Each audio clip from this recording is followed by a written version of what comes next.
Pelajari ini agar kalian bisa menyesuaikan saldo dalam laporan keuangan.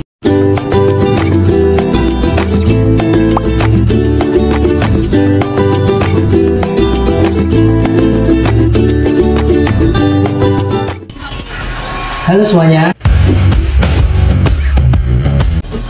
Oke. Baik, setelah itu ada manfaat.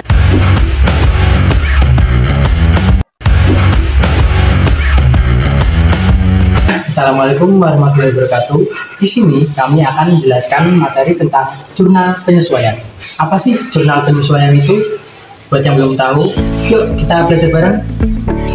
Seperti yang belum kalian ketahui, jurnal penyesuaian adalah jurnal yang dibuat pada akhir periode akuntansi untuk mencatat transaksi yang belum diakui, mengoreksi kesalahan, dan menyesuaikan saldo di buku besar. Jurnal ini penting karena berfungsi untuk memastikan bahwa saldo kredit dan debit tetap seimbang ataupun balance. Nah, selanjutnya adalah rumusan masalah. Masalah yang pertama, bagaimana cara memastikan pendapatan dan beban dicatat pada periode akuntansi yang benar sesuai dengan prinsip akuntansi aktual.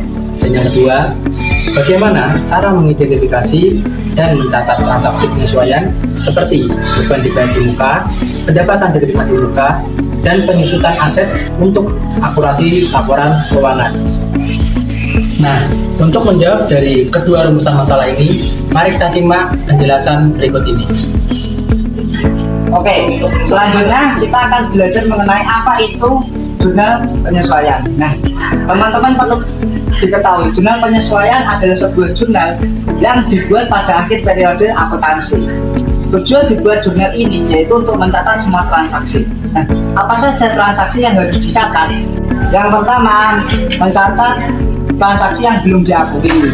Yang kedua, mengkoreksi suatu kesalahan. Dan yang ketiga, menyesuaikan saldo di buku besar.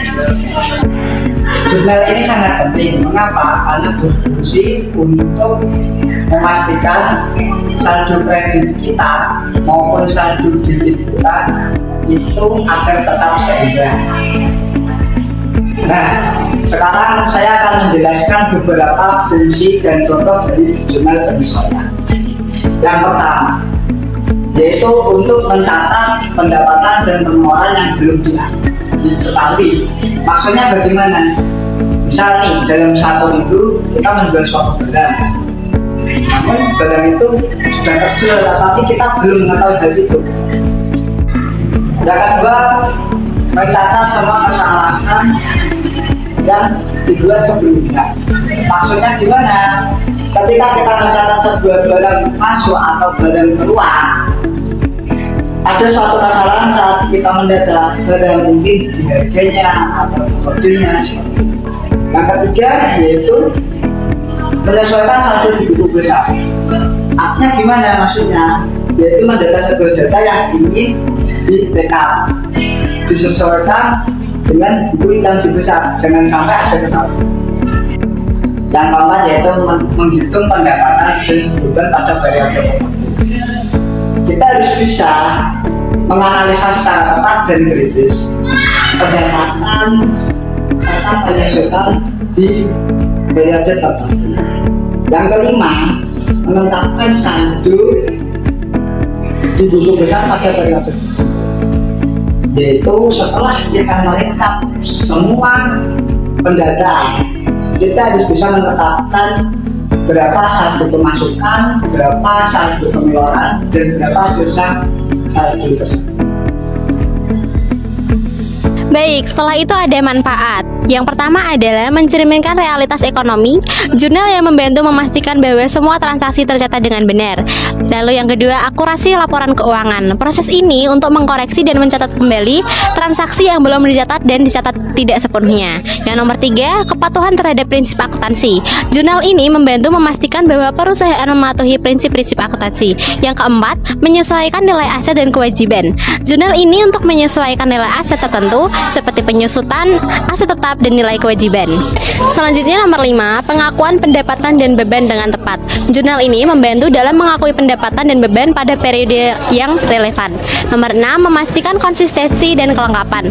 Proses ini membantu memastikan konsistensi dalam pencatatan dan kelengkapan informasi dalam laporan keuangan.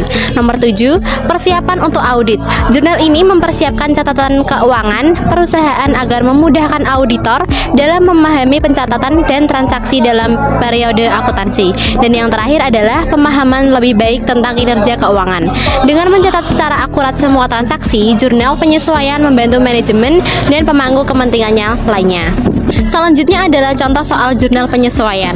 Dalam sebuah perusahaan, beberapa perlengkapan yang digunakan untuk kepentingan perusahaan. Akan tetapi, semua bahan itu tidak perlu dijual kembali. Akun perlengkapan dalam perusahaan berjumlah 5 juta, dan di akhir periode, sisa saldo dari perlengkapan itu berjumlah 3 juta. Dengan kata lain, menggunakan akun perlengkapan 5 juta, yang kemudian dikurangi 3 juta sehingga saldo menjadi 2 juta. Lalu di sini adalah contoh jurnal penyesuaian untuk soal berikut.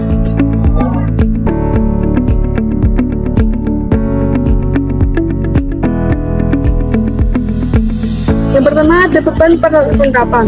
Perlengkapan adalah kelompok harta yang bersikap lancar atau juga disebutkan akar aset atau harta lancar atau aktiva lancar. Yang kedua ada beban dibayar di muka.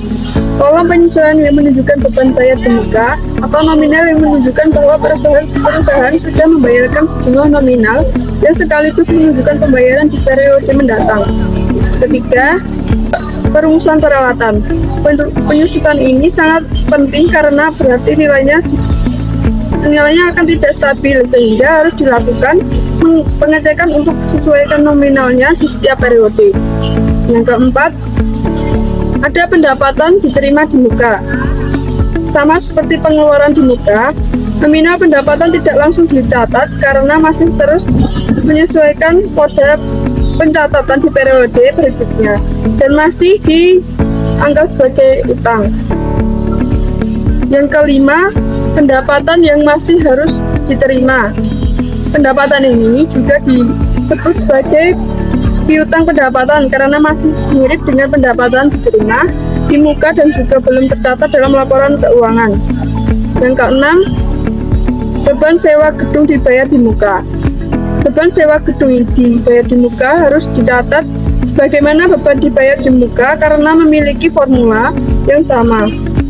Hanya saja bagian ini termasuk kebutuhan yang berbeda sehingga dicatat terpisah. Nah, jadi kesimpulannya, jurnal penyesuaian itu penting untuk memastikan laporan keuangan akurat dan sesuai dengan prinsip aktual. Ini membantu mencatat pendapatan dan beban pada periode yang tepat, sehingga kondisi keuangan perusahaan tercerminkan dengan benar dan relevan bagi pengambilan keputusan. Sekian video pembelajaran yang dapat kami sampaikan, kurang lebihnya mohon maaf. Wassalamualaikum warahmatullahi wabarakatuh.